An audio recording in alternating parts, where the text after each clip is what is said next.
This recording is to familiarize you with the Cultures of Character project number 5 that is part of the internship and fellowship experience here at North Central College. I'm going to share my screen with you and talk to you a little bit about the um, project that we call Cultures of Character. As educators, we are acutely aware that supporting students' personal and social development lies at the heart of education. In today's schools, we find a number of different but related approaches to the personal and social development of the students in our care. Dr. Marvin Berkowitz, that you may be familiar with, has referred to this entire field of education as a semantic minefield, and I kind of tend to agree. His comment refers to the fact that the key terms and concepts that are related to students' personal and social development are often understood and used in different ways, but with similar approaches.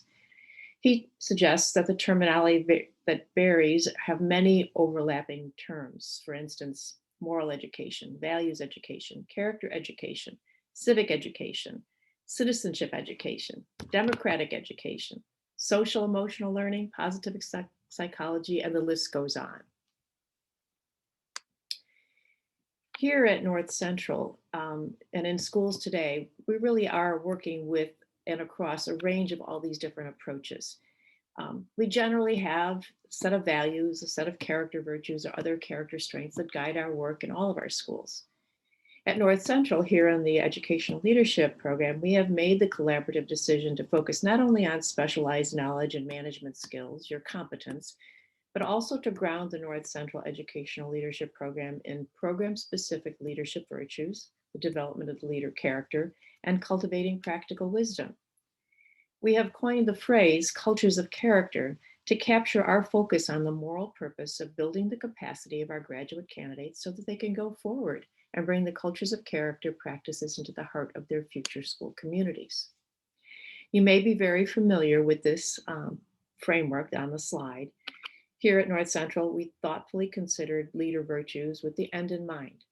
What did we feel our candidates exiting the graduate program should look like? What virtues do we want them to develop and possess? What leadership skills and character strengths will they need to bring a culture of character into the hearts of the schools they're going to serve? So the image on this slide is our framework, and it represents the unique cultures of character framework we finally settled upon. While our candidates here, explore a wide range of leadership virtues and leadership styles as you engage in different program assignments and activities, there is a strong emphasis on the virtues and the styles represented here. In terms of this framework, we look at intellectual virtues, moral virtues, civic virtues that are needed for leaders. We also look at the performance strengths that you see here. And of course, all of this is under the umbrella of practical wisdom and framed by moral, ethical, servant, and transformational leadership. Now, Project 5 is one that's required by North Central College, and it's aligned with our program focus on developing the capacity of our candidates to support students' personal and social development in their future leadership roles. As you can see on this slide, these are the three main descriptors of that particular project. Now, there are indicators as well. These elements that are listed on this slide are actually taken from the Project 5 rubric that you will find in your guidebook. So for internship candidates, there are really mainly three elements that you need to worry about. First of all, there is a needs assessment of the atmosphere of the school.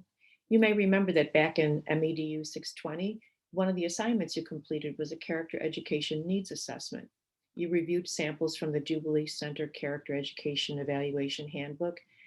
You considered your school context. You created a 4-part needs assessment tool, even with questions and rubrics. And you created something that could be used to conduct a needs assessment related to the culture of character in your school. Now, at that point, and in that course, you were not expected to actually administer the needs assessment. But in this case, for Project 5, you will actually need to conduct a needs assessment, either one adapted from the Jubilee Center Character Education Evaluation Handbook or one from another resource that you have access to. If you choose to use the Jubilee Center Handbook, you will find detailed examples in that handbook that can be adapted to gather data across 4 distinct areas: the school atmosphere and environment, the integration of character into lessons and school policies, extracurricular activities, and then of course, staff, students, and the broader community. The next part of Project 5 really involves taking that needs assessment data and designing a fully developed, detailed plan to enhance the development of character and virtues in the school environment that you assessed. And then the final element is a thoughtful reflection basically on lessons learned. For the purposes of the internship Project 5, you are not required to actually implement the plan, but the expectation is that the plan will be presented fully developed and ready for implementation. If you're a fellow, however, the plan does need to be implemented. Now, your internship seminar will guide you to the Jubilee Center Handbook section number 2, as well as some sample projects, and we'll also talk about where to find those as this presentation continues.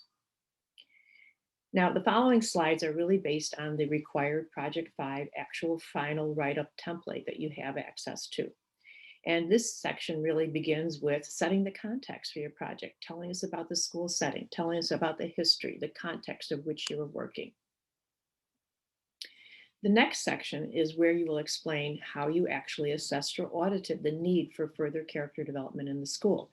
This is where you'll describe the data collection process, the needs assessment. You'll offer an interpretation of the results that led to the specific plan you developed, and you will focus, of course, on character and virtues in the school environment. The action plan actually needs to provide details of the plan you have designed that is designed to impact the school culture positively and impact character development. The narrative here should indicate what building strengths you found and then built upon, what needs you plan to address that you found in the school environment, and how it will be of impact and value. It's going to be important in this section to highlight how the plan is actionable and ready to be fully implemented through the work that you have done. And here again, it will be helpful if you have time to look at the samples that have been really placed for you in the Project 5 resources that we'll explore later on. Now, the research basis is important because you will need to talk about the research that supports the validity of the plan or the research that you used to devise your plan. There are a number of resources that you can explore and choose from in the Blackboard course. And we will also talk about the importance that this is a formal paper, and so APA 7 formatting on the citations and references will be important. The next section of the writing template talks about implementation. And this is really where you explain how the plan has been shared and positioned for implementation at your school. So for interns, this would be having shared this with your mentor at the school and having shared the results and the plan so that they can choose to look at it and perhaps use it in the school. Fellows, though, remember, you are actually required to implement the Cultures of Character plan and present a summary of the process, even if it's something that will be ongoing after you leave the school. Now, evaluation will be important because you need to explain how this plan could be evaluated for efficacy and how it could inform future development for character education in your school. Fellows have to evaluate the efficacy of the initiative. They have to cite the data that was collected, and they actually have to assess the efficacy and give a position on what was the impact. Recommendations, of course, would be someplace in your paper that you would be thoughtfully talking about the school community and what recommendations that you would have that would be ongoing, lingering recommendations that you would really want to share with the community as a result of the entire project that you have completed. And then, of course, the final reflection should discuss how this project impacted your own personal growth and development as a leader and how it helped you to prepare to foster a culture of character in a future leadership role. Now, there are a plethora of resources that have been posted for you in your official internship course. You can find them in the course that's entitled REQ, KW Black, EDN 690, and I will show you where to find that. So let's just for a moment exit this screen and move to Blackboard so that I can walk you through where you can find all of these. So on my Blackboard site, I go to the course listing, and you and I would find this REQ KW Black EDN 690. By opening that section, which is one that you may be familiar with because you've had to actually post some materials there before, you want to navigate to the left-hand menu, and you want to click on Guidebook and Student Content Support. Now, this is a very, very detailed page, lots of links, lots of places for you to explore. But if you scroll way down, it'll stand out because it's in nice blue, green colors. You will see there's a Cultures of Character Project number 5 folder. In this open folder, you will find a plethora of resources. So first of all, there's actually a proposal template. So those of you that are beginning your work on Project 5 should really fill out this proposal template and share it with your internship supervisor, your seminar instructor, to make sure you're on the right path before you dig into this project. Then you will be able to see the actual writing template, which gives you not only the rubric criteria, but all of the pieces that I've spoken about in the PowerPoint presentation. Now, we talked about places for research and for resources. So this folder is really going to take you deeply into a wide variety of places that you can access different frameworks, different assessment tools, different models for character education. The Association for Character Education is actually one that is an international organization that's based in the UK. The Center for Character and Citizenship is based here in the United States at the University of Missouri at St. Louis. Character.org is also based here in the United States in Washington, D.C. Character Lab is based in Pennsylvania at the University of Pennsylvania. We've got Citrus, which is a great one that is actually located here in the United States. It really has a lot of materials there that you might find helpful.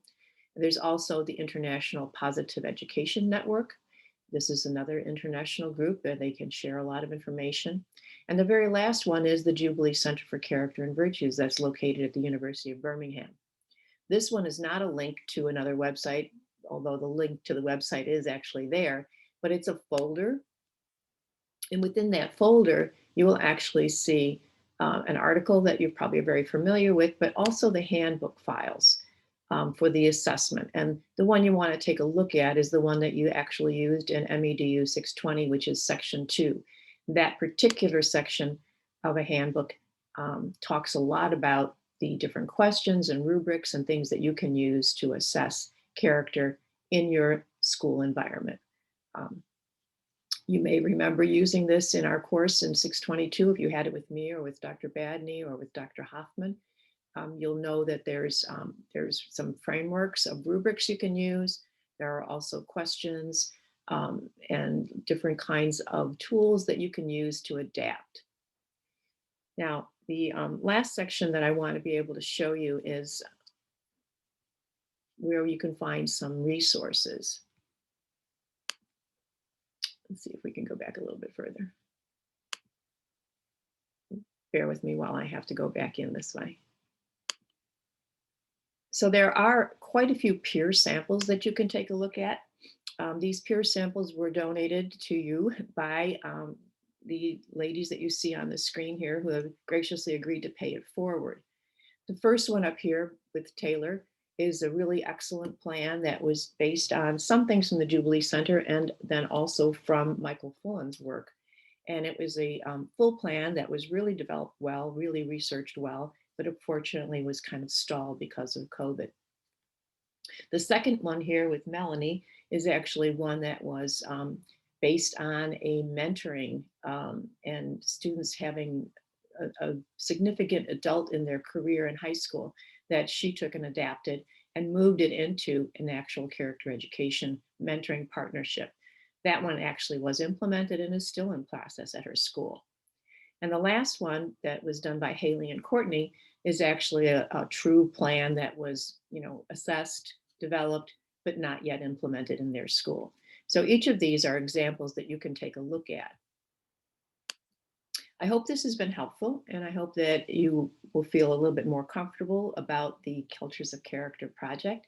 And if you have any questions, please don't hesitate to reach out to me, since I am the coordinator for character initiatives. But of course, working with your seminar instructor, your internship supervisor will be important as well.